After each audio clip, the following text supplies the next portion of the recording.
At the start of the story, a soldier named Mason sits in his room and talks to us about his life. He says his life began simply, like everyone else. But he never wanted a boring life. He wanted to do something big, something only a few people in the world can do. However, life took a different turn, and in the end, he became a lawyer. After studying law for a year, he was pushed to join the military. There, he received special forces training, which helped him get a good position. During this time, he gained valuable skills and experience that shaped his future. He married a woman named Jenny, and they had a daughter. But after that, Mason's life changed. He received a special forces mission where he had to capture a dictator named Venegas. This mission marked a big turning point in his life. He left with his team, but on the way, their helicopter was attacked. All of Mason's teammates died, but he survived. After this, he decided to leave the Special Forces. He returned home and joined his only remaining team, starting a new chapter in his life. After earning his law degree in 2015, he started working as a lawyer. Since then, his life has been going smoothly. He focuses on his job and lives a simple life. Now, Mason is taking his 8-year-old daughter, Casey, to school. While they are on the way, Casey tells him that a boy at school has been bothering her for days. Mason listens carefully and then gives her advice. He tells her that if the boy bothers her again, she should punch him in the neck to make him stop immediately. After dropping his daughter at school, Mason goes to his office and meets a man named Sebastian. Mason has known Sebastian for a long time because they were in the Special Forces together. After talking for a while, Sebastian looks at Mason and says, "I have a great job for you. Can you take some time for your old friends?" Mason listens carefully, wondering what kind of job Sebastian is talking about. After that, Sebastian takes Mason to a place where Mason learns that Sebastian runs a company called CDI. This company provides security services to protect people and keep them safe. There, Sebastian tells Mason that he needs to be the bodyguard for a journalist named Claire. She is going to interview a dictator named Venegas, who is about to become the president of Paldonia. Sebastian shows Mason some videos of Venegas. As Mason watches, he goes into deep thought. This is the same man his team was sent to kill, but they were all killed on the way. Mason believes Venegas was responsible for their deaths. At first, he refuses the job because of this painful memory. But after Sebastian convinces him, Mason finally agrees to become Claire's bodyguard, knowing this mission could bring back his past. Mason comes home, and his wife is angry. She scolds him, saying that Casey punched a boy at school because of his advice. Because of this, she had to listen to many complaints, that they already have many problems in life, so why is he making things worse? The next morning, Mason tells his wife he is leaving for a few days. He says Sebastian gave him a job that will pay well. Jenny tells him not to trust Sebastian and warns that the job could be dangerous. She says she just wants a normal life with him. But Mason refuses to listen, saying he must go.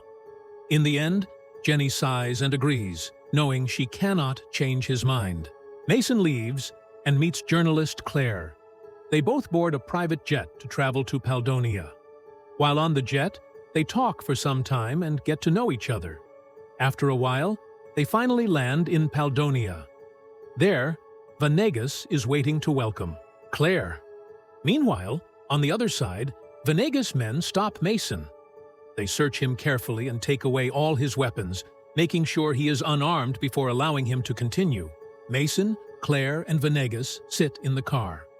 Venegas starts talking about Mason's past, saying he was in the Special Forces and is now working as a guard for CDI. Mason realizes that Venegas has done deep research on him. As they continue driving, they reach a bridge when suddenly the car in front of them explodes. Rebels appear from all sides and start shooting. Their driver is killed instantly. Mason quickly takes control of the car, driving it himself.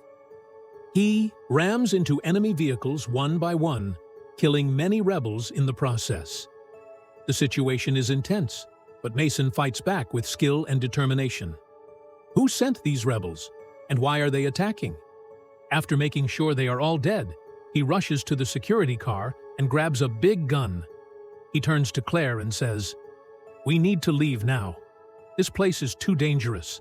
But Venegas stops him and says, "Where are you going? You can't leave. You must come with me and protect my people."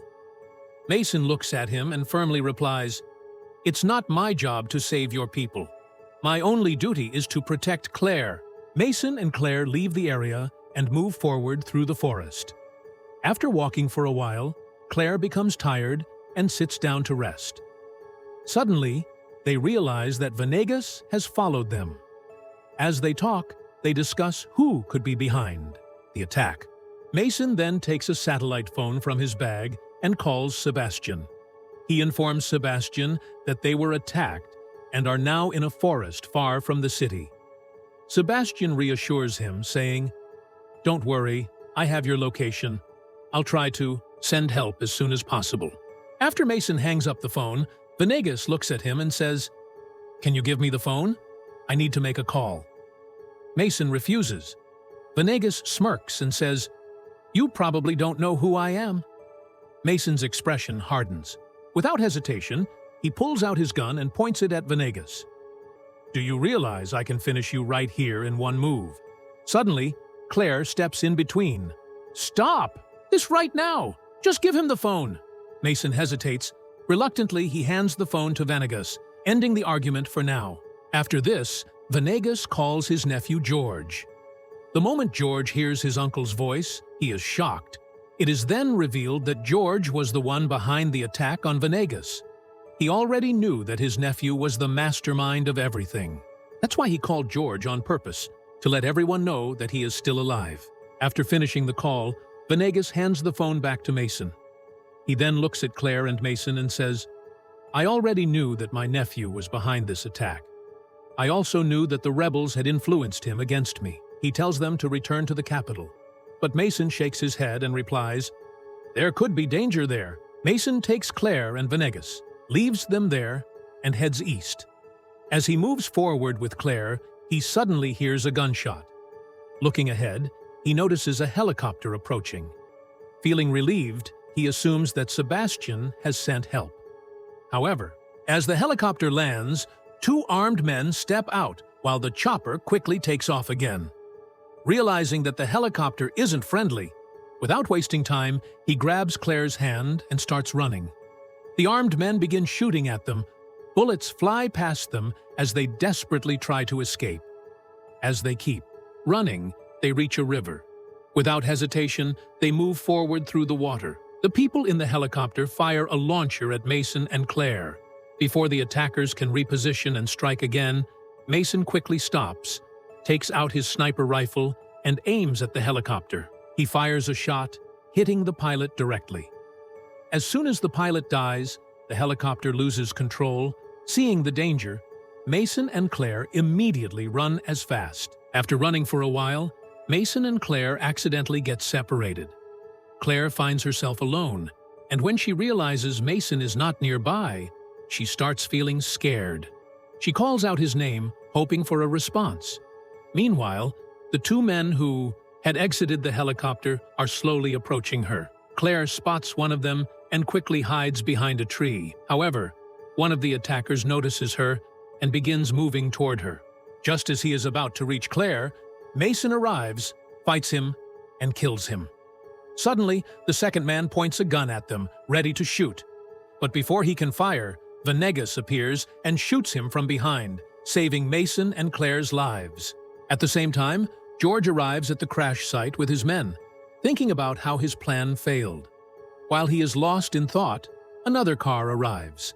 A man named Colonel Jane steps out. He looks angry and tells George that his client is very unhappy. He says that George failed at a simple task. Colonel Jane suddenly shoots and kills one of George's men. Before leaving, he warns George not to make the same mistake again. Venegas takes Mason and Claire to a village in the middle of the forest and says, "This is my home, and everyone here is my family." The villagers are very happy to see Venegas. He then introduces Mason and Claire to the village chief and tells that the chief will take them to the tank tomorrow. Until then, they will stay in the village. He assures them that this village is completely safe. After this, the three of them take a bath, get ready, and put on new clothes. They then go to a place where Claire is going to interview Venegas. Claire gives Mason her phone and asks him to record the interview. She starts by asking Venegas why so many people want to kill him. Venegas explains that Paldonia's land is rich in valuable minerals and rare metals. These metals are essential for making modern technologies like mobile phones, electric cars, and MRI machines. Many multinational companies want to buy these metals at a low price, but Venegas refuses. He wants Paldonia to become the top provider of these metals in the world. By selling them at a fair price, the country will develop, and its people will have better lives. Because of this, powerful people want to kill him and stop him from becoming president. As Mason listens, he begins to realize that Venegas is not actually a bad man. That night, they celebrate with the villagers, dancing and enjoying themselves. Everyone is happy and having a great time. After the celebration, they all go to their places to sleep. Claire then approaches Mason and starts complimenting his physique, trying to impress him. She playfully shows him her tattoo, making it clear that she has romantic thoughts on her mind. Mason quickly realizes her intentions. He smiles and tells her that while she may want to create an earthquake in the room, he cannot let that happen. He reminds her that his job is to protect her, not get distracted.